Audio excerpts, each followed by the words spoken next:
G'day to all my friends and family, and welcome to Jim's 5am Club. I'm on a bush track here, somewhere between North Rocks and Westmead.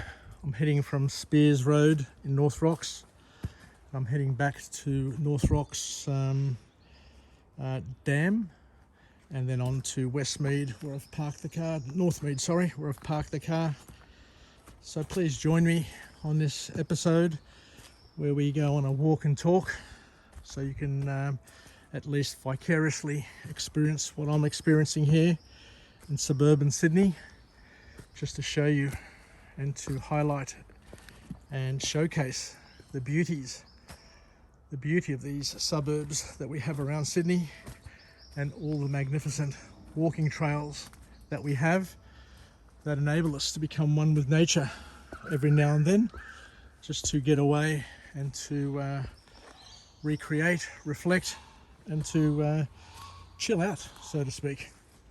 And at the same time, share with you a book summary, some OPE that we can hopefully incorporate in our lives and use it to solve some of the challenges that we face invariably on our paths through life. So today's book summary is a cracker. It's entitled Lead the Field. Lead the Field, and it's written by the time-honoured author Earl Nightingale. So it's a book from the 20s. It's time tested, and it's got some gems, some absolute gems of wisdom that we can think about and talk about as we make our way along this track. So according to Earl Nightingale, who wrote many books and has been the father of many motivational speakers and leaders in our society, says that success, I'll say it again, says that success or progress comes from sticking to and following a set of common sense principles.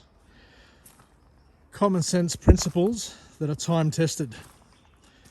At the end of the day, life needn't be complicated, needn't be difficult, and we just need to follow a path which has common sense to keep us safe and to get us to where we're heading, rather than being reckless in our endeavours. So Earl Nightingale relays to us a story called Acres of Diamonds, where there was a man who wanted to be rich, and he was a farmer. He had a plot of land that had been inherited, had been passed down to him by his father and his father's father. And he heard of a place where he could go and to search for diamonds. So without thinking too much about it, he sold up his land in Africa, and he went searching in other places in Africa for diamonds. So he sold his land for hardly anything, to amass enough money to buy some tools and to go on his search for diamonds. And the person who bought the land later, after a number of years, went for a walk along the river there. It was a river that went through the land, and as he was walking, he noticed an object in the river. Didn't know what it was, but he kicked it with his foot, dislodged it, picked it up, and took it home. It was a nice looking rock. Took it home, placed it on his mantelpiece in his house. And then one day a visitor came to his house and he said, "What's that on your mantelpiece?" He goes, "Oh, just a rock that I found down by the river. Didn't think much of it, but I just liked its shape and thought I'd bring it home and just put it up here. Looks like some quartz or something." Anyway, the other person told him that looks like it could be a diamond. So they took it, they got it tested, and lo and behold, it was a massive, massive diamond. And his friend says, "Where did you find that?" And the guy says, "Just down by here, the river. There's stacks of them down there."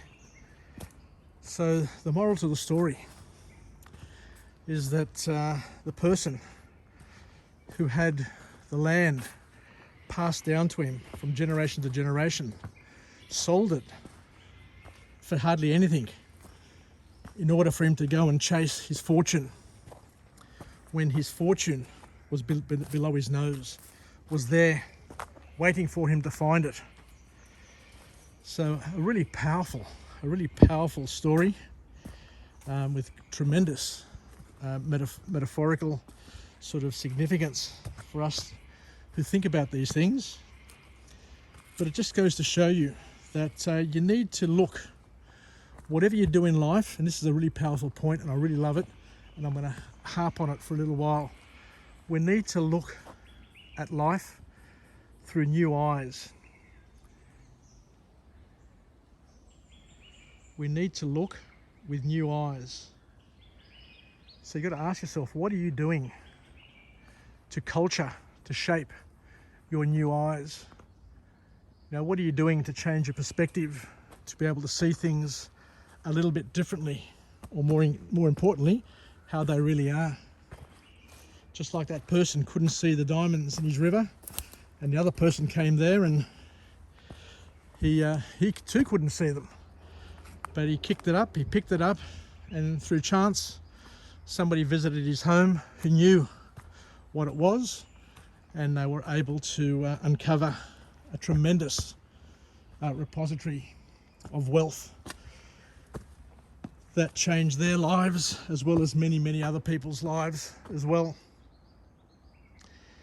So this has played out many times over and over in each generation. My parents came to Australia in the early 50s. They were immigrants. They left Greece after a World War II, after an occupation, after a civil war, and during some very, very bad times, tough times, and Greece couldn't sustain a bigger population. So each family had to split up, basically, where some stayed and some moved on to find a better future.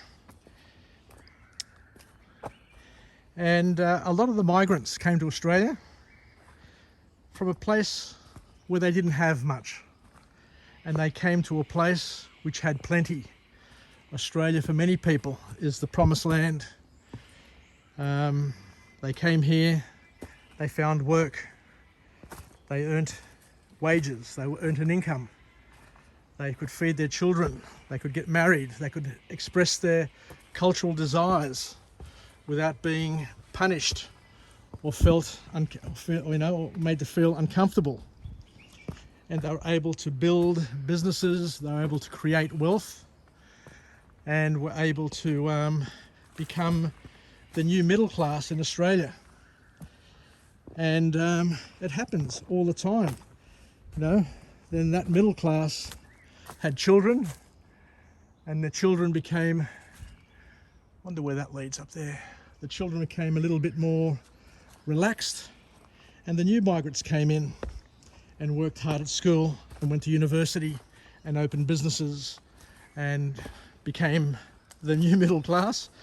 And then the people who before end up becoming employed by the previous migrants.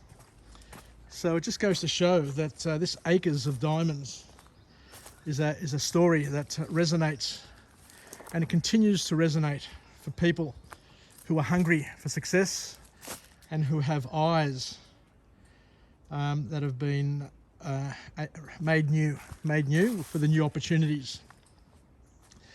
But the important thing we need to understand is that when you're in a promised land, when you're in a country like Australia, one of the risks that everybody faces is that you become intoxicated by freedoms. You become lazy. Instead of chasing a better job, a better income, a better investment, a better house, you start chasing the better lifestyle, the holidays, the clothes, the consumer goods, and before you know it, you lose the opportunity that is presented for those who place their money into investments, into shares, into housing, into commercial property, into their own investment in education. And what happens is that sooner or later, once you get comfortable and you lose the hunger for success, then that's the beginning of the end, and you've lost your prime mover advantage, I guess is one way of saying it. But the author here says it's important for us all to chase worthwhile goals and not to get sucked into the consumerism and to the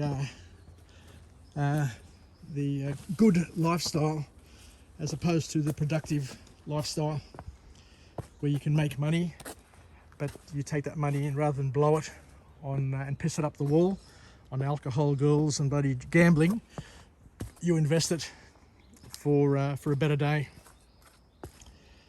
So the author then goes on to say that human beings are the only animal that can visualize something in their mind's eye and actualize it and make it come true.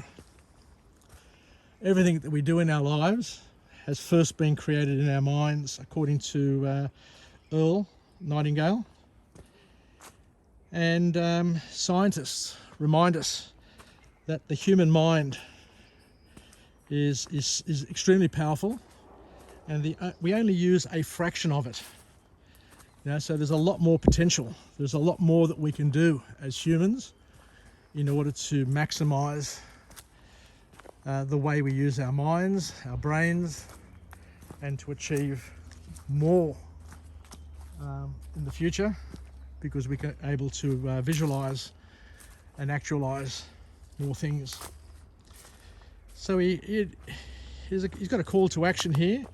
He says, get a piece of paper, write down your goal, and then fill out the page with ideas, and just keep on doing that every day.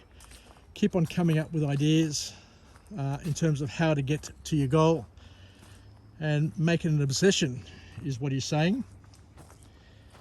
And because what he says is that every year, each and every one of us has 8,760 hours allocated to us.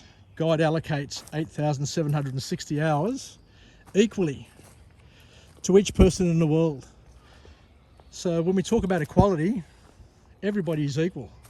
We all get the same allotment of time. And he said of that 8,760 hours, you can invest 2,920 for sleep, 1,645 or thereabouts for work to gain an income. That's assuming that you can get a job.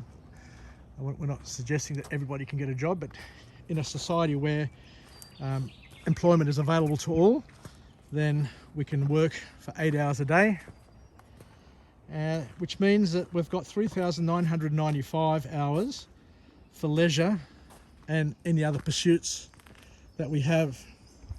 So we've got a stack of time available to us to do the things that we dream of, the things that we want to achieve. A lot of people waste that time. We all go through periods in our lives where we just throw our hands up in the air and say, it's not bloody worth it. But what we're saying is that if you do something every single day that contributes to a goal, then you have the snowball effect, and before you know it, you'll have so much more achieved a year from now.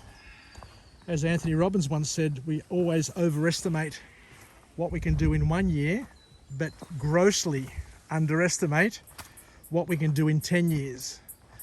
So we've got a lot of time on our hands, which can be used to transform our lives, according to Earl Nightingale. So he calls us to be honest and to have integrity, to have honesty with ourselves first and foremost. And he also gives us a warning that humans imitate their environment, and most people are comfortable and don't think of shifting into second or third gear. So if you're comfortable, if you're hanging around people who are not motivated to do anything, to be anything, to achieve anything, who've got a poor work ethic, then without even knowing it, without even trying to, you'll automatically imitate their lifestyle and start to become more like them, which can be a positive or a negative. So it all depends on who you're hanging out with and who you're spending most time with. But it's important, according to the author here, that we learn how to shift into second and third gear and not to stay in first gear all the time, revving it at high speed. So we need to leverage our environment, we need to leverage our skill. And this is where he says that we need to read books, we need to learn as much as we can. But more important than knowledge is applied knowledge. Because we are all born ignorant, he says, and we all start from a clean slate. Even even royalty are born just like our children, or how we were born. We're all born on a clean slate. We're all born ignorant, and through our lives, we're given an option through our free will to learn as much as we can. And as we've learnt on other vlogs, learning is the art of attaching the unknown to the known. So the more you know, the more you're capable of learning. So learning enables you to put hooks on your brain to be able to attach other things to it. So the more things you know, the more things you're capable of learning and knowing. So applied knowledge is the key. Not just knowledge, but applied knowledge. And in order to lead the field, we need to be leaders in our own lives first. I remember a Chinese proverb once said, in order to lead a nation, you first need to be able to lead your household. So food for thought. We need to show personal leadership. We need to lead our families. We need to lead our communities. We need to lead those that we touch in a positive way before we can lead others and become leaders of nations. So we've got to start with you. You have to start with you, is the message from Earl Nightingale. And attitude, a person's attitude, is the key. The most important thing is the way you see yourself, the way you see challenges, and that says a lot about your character. Because a great attitude, according to Earl, is like a magnet. It attracts you to good people, and it attracts good people to you. So your attitude, something that you can shape, something that you can express, is very, very important and key. And he says here that we need to treat each person as if they are the most important person in the world.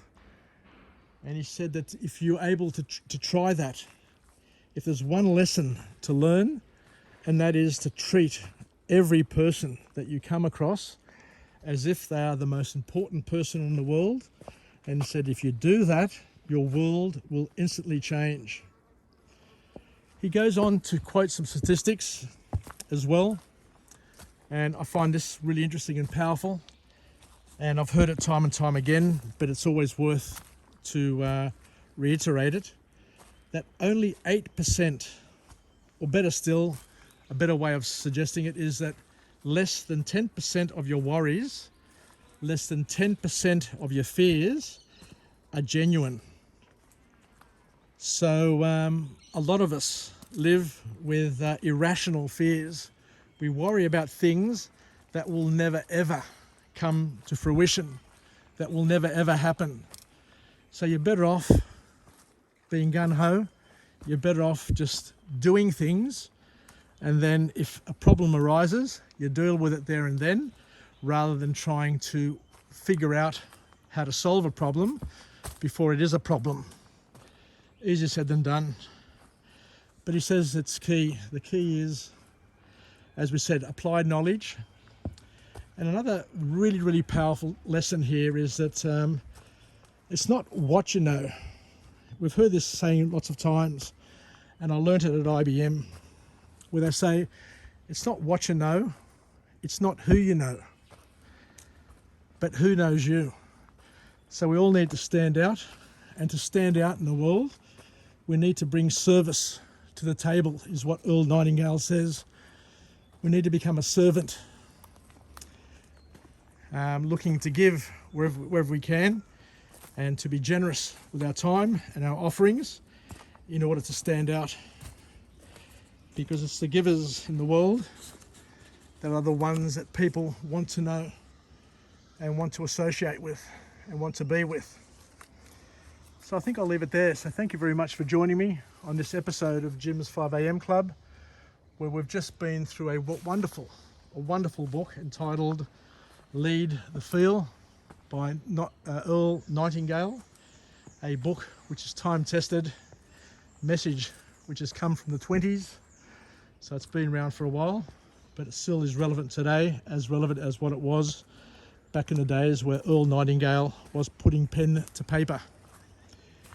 So thank you once again, and I look forward to coming to you from a different location with a different message, a message of empowerment, where we can supplement and complement each of our lives with OPE, other people's experience, and we can live, learn and pass it on and become better versions of ourselves, because we know more and we're able to apply more and we're able to learn more by taking the slithers of our own lives, the slithers of reality that we've been able to experience, and joining it to the slithers that others are able to complement and live with as well.